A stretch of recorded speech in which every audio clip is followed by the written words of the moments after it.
Hi folks, this is Jake. Hope you're okay. We're looking at this book, Answering Islam by Norman Geisler and Abdul Salib.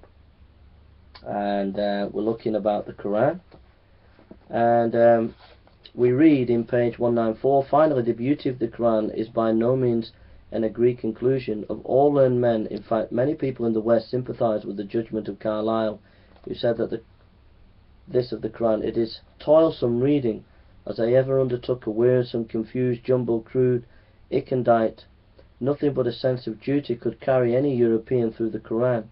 For the readers who are not familiar with the content of the Quran, we will cite a few surahs rendered by the noted Muslim scholar Yusuf Ali. Let the readers judge for themselves the truth about the alleged unsurpassed beauty of every surah of the Quran. Surah 111. Perish the hand of the father of flame, perish he. No profit to him from all his wealth and all his gains.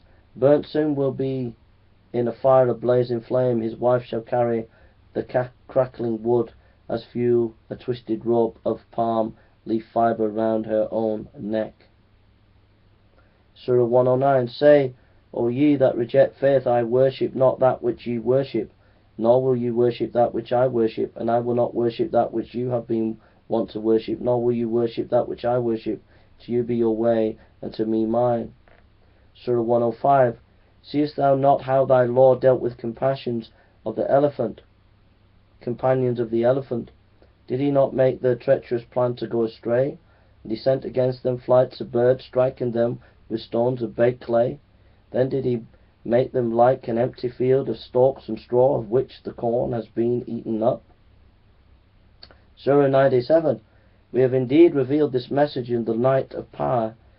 And what will explain to thee what the night of power is? The night of power is better than 1,000 months. Therein come down the angels and the Spirit by God's permission on every errand, peace, this until the rise of morn. Those familiar with Arabic find these texts less than the most eloquent expressions in the history of literature and religion. So what do you think? I don't think any of those passages are very eloquent at all.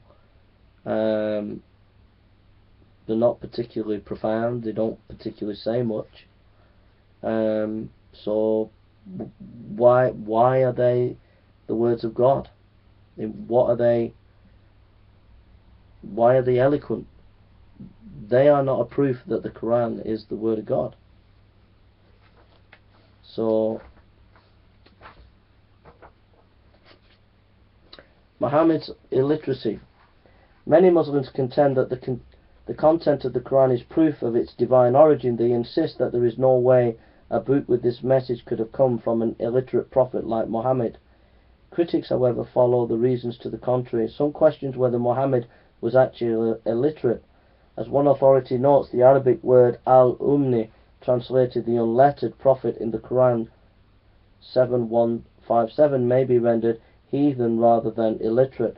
Pathfinder agrees, affirming that the Arabic phrase does not mean the unlettered prophet but the Gentile prophet, and does not imply illiteracy.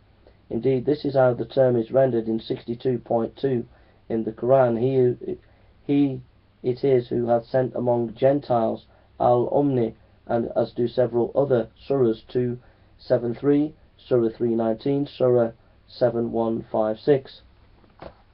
There is some evidence to suggest that Muhammad may not have been completely illiterate. For example, when the Treaty of Hudaybiyah was being sieged, Muhammad took the pen from Ali, struck out the words in which Ali had designated him the Apostle God, and wrote instead with his own hand the words son of Abdullah. And tradition tells us to that when he was dying, Muhammad called for a pen and ink to write a command, appointed his successor, but his strength failed him before writing materials were brought. Furthermore, W. Montgomery Watt informs us that it is known that many Meccans were able to read and write, and there is therefore a presumption that an efficient merchant as Muhammad knew something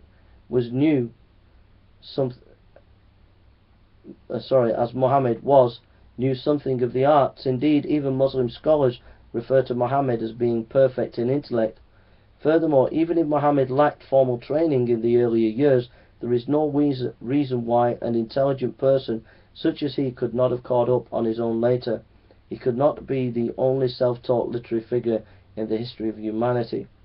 Even if it were granted that Muhammad was illiterate, it does not follow logically that the Quran was dictated to him by God.